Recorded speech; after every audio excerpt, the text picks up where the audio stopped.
తెలంగాణ రాష్ట్రంలో తారక రామారావు అలియాస్ డ్రామారావు కొత్త డ్రామాలకు తెరలేపిండు. రాష్ట్ర గౌరవ ముఖ్యమంత్రి యనమల రేవంత్ రెడ్డి గారు బనకచెర్ల మీద మీ అయ్యకు సవాల్ విసిరిండు. బనకచెర్ల మీద అసెంబ్లీలో చర్చకు రమ్మని చెప్పి మీ అయ్య కేసీఆర్కు సవాల్ విసిరితే నువ్వు ఒక బచ్చగాడివి, నీ స్థాయి మరిచి ఒక రాష్ట్ర ముఖ్యమంత్రి హోదాలో ఉన్నటువంటి గౌరవ ముఖ్యమంత్రి శ్రీ యనమల రేవంత్ రెడ్డి గారిని ఇవాళ ప్రెస్ మీట్కి రమ్మనే దమ్ము ధైర్యం నీకు లేదు. నీ స్థాయి మరిచి మాట్లాడుతున్నావు, నీ డ్రామాలకు తెరలేపినవు. ఇవాళ బనకచెర్ల ప్రాజెక్టు విషయంలో ఆంధ్రాకు అప్పనంగా నీలో పేపింది మీ నాయన మీ బావ హరీష్ రావు.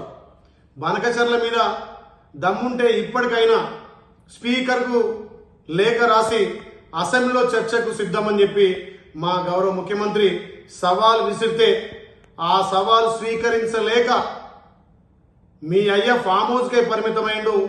నువ్వేమో ఇవాళ సోమాజ్ కూడా ప్రెస్ క్లబ్ అంటున్నావు. ఒక గౌరవ ముఖ్యమంత్రి, మంత్రులు, ఎమ్మెల్యేలు ప్రజలిచ్చిన తీర్పుతోటి అసెంబ్లీలో చర్చకు రమ్మని మేమంటే నువ్వేదో సోమాజ్ కూడా ప్రెస్ క్లబ్ అని ఇవాళ చిల్లర మల్లర మాట్లాడుతున్నావు. కేటీఆర్ కాంగ్రెస్ పార్టీ రైతులకు ఏం చేసింది అంటున్నావు. కాంగ్రెస్ పార్టీ చరిత్ర నిలిచే విధంగా 2009లో గౌరవ వైఎస్ఆర్ గారు రైతులకు తొలిగా రుణమాఫీ చేసే చరిత్ర కాంగ్రెస్ పార్టీది. రైతులకు ఉచిత కరెంట్ ఇచ్చింది కాంగ్రెస్ పార్టీ. ఇవాళ భారతదేశంలో అత్యధిక ప్రాజెక్టులు కట్టింది కాంగ్రెస్ పార్టీ. ఇవాళ మీ అయ్య కూలిపోయే కాళేశ్వరం కట్టినా గానీ ఆ కూలిపోయే కాళేశ్వరానికి ఎస్ఆర్ఎస్పి ద్వారా నీళ్లు అందించింది కాంగ్రెస్ పార్టీ. ఇవాళ నాగార్జున సాగర్ కానీ, శ్రీశైలం కానీ, జూరాల కానీ, నెట్టంపాడు కానీ, కోయల్ సాగర్ కానీ, దేవాదుల కానీ అలా మొదలు పెడితే ఎన్నో ప్రాజెక్టులు కట్టింది కాంగ్రెస్ పార్టీ. గౌరవ ముఖ్యమంత్రి రేవంత్ రెడ్డి గారు ప్రజాపాలన ద్వారా 18 నెలల్లో 1,00,000 కోట్లు రైతుల కోసం ఖర్చు పెట్టిన చరిత్ర కాంగ్రెస్ పార్టీది.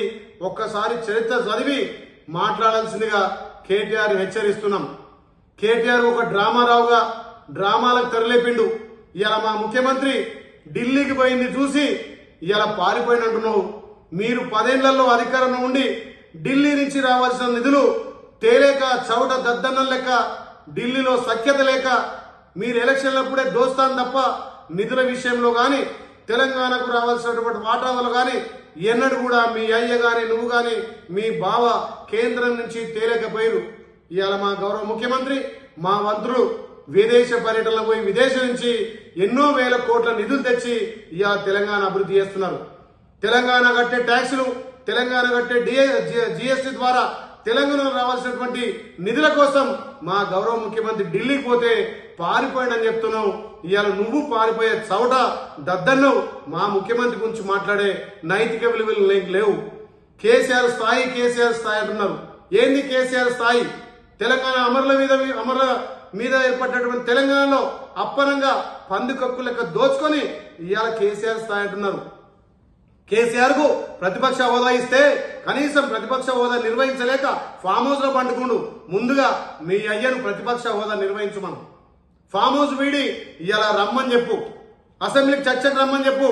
నువ్వు బచ్చాగాడివి, నీతో కాదు మేము మా ముఖ్యమంత్రి చర్చలు చేసేది. మీ అయ్యనే సవాల్ విసిరి తొడగొట్టి పడగొట్టి ఇవాళ కుర్చీ మీద కూర్చుండు. ఊకేనే రాలే కుర్చీ. ఇవాళ తల్లి సోనియా ఇచ్చినటువంటి అభయాస్తం 6 గ్యారెంటీలతో పాటు మేము ఇయ్యనటువంటి హామీలను కానీ, మేము ఇయ్యనటువంటి సంక్షేమాలన్నీ కూడా మీరు ఇయ్యనటువంటి సంక్షేమాలు మా గౌరవ ముఖ్యమంత్రి ఇస్తుంటే తెలంగాణ ప్రజల నుంచి వస్తున్నటువంటి ఆదరణ చూసి ఓర్వలేక డ్రామారావు గారు కొత్త డ్రామాలు చేస్తున్నారు. రైతులకు పెద్ద ఎత్తున రుణమాఫీ చేసినాం. ఒక్క సంవత్సరంలోనే ఇవాళ సుమారు 25 లక్షల మందికి 22,000 కోట్లతోటి రుణమాఫీ చేస్తే నీ కళ్ళు మండుతున్నాయా? మీరు వరేస్తే ఊరని చెప్పి ఆ రోజు మీ నాయన ఫామ్ హౌస్ లో 150 ఎకరాలు ఒరేసుకోవచ్చు. ఇవాళ మేము ఒరేస్తే మీరు ఊరంటే మేము ఒరేస్తే సంబరాలు చేసుకునే విధంగా మద్దతు ధర ఇచ్చి ఇవాళ మా గౌరవ ముఖ్యమంత్రి రైతులకు పెద్దపీట వేసి సన్నొట్లకు 500 బోనస్ ఇస్తున్నాం. ఇవాళ మేము కొనుగోలు చేసిన 24 గంటల్లో రైతు ఖాతాలో అమౌంట్ జమ చేస్తున్నాం. మేము ఇన్పుట్ సబ్సిడీ ఇస్తున్నాం, రైతులకు అన్ని విధాల మా ప్రభుత్వం అండగా ఉంటే రైతుల నుంచి వస్తున్నటువంటి ఆదరణ చూసి ఓర్వలేక డ్రామారావు గారు కొత్త డ్రామాలు తెరలేపిండు. తస్మాత్ జాగ్రత్త, నువ్వు మా ముఖ్యమంత్రి గురించి మాట్లాడే విలువ నీకు లేదు. దమ్ము ధైర్యం ఉంటే నువ్వు, మీ అయ్యా, మీ బావ అసెంబ్లీకి రారి, అసెంబ్లీలో చర్చలు పెడదాం. ఇవాళ తెలంగాణ నీళ్లు అప్పనంగా తెలంగాణకు వచ్చే వాటాను రాయలసీమకు పోయి రొయ్యల పులుసు తీసుకొని రొయ్యల పులుసు తిని ఇవాళ మీరు రాయలసీమను రతనాల సీమ అన్నప్పుడు మరి నీ తెలివెట్టిపోయింది డ్రామారావు గారు. ఇలాంటి తెలివితప్ప మాటలు మళ్ళొక్కసారి మాట్లాడితే తస్మాత్ జాగ్రత్త. తెలంగాణ ప్రజలు గమనిస్తున్నారు. తెలంగాణ ప్రజలు మీకు బుద్ధి చెప్పినా మీ వక్ర బుద్ధి మారతలేదు. మళ్ళొక్కసారి మా గౌరవ ముఖ్యమంత్రి రేవంత్ రెడ్డి గారిని విమర్శిస్తే మిమ్మల్ని ఉరికించి కొడతారు బిడ్డ. తస్మాత్ జాగ్రత్త. రైతు ప్రభుత్వం, రైతులకు అండగా ఉన్న ప్రభుత్వం కాంగ్రెస్ పార్టీ. ఒక్కసారి కాంగ్రెస్ చరిత్ర గుర్తెరిగి మాట్లాడాల్సిందిగా కేసీఆర్ ను హెచ్చరిస్తున్నాం.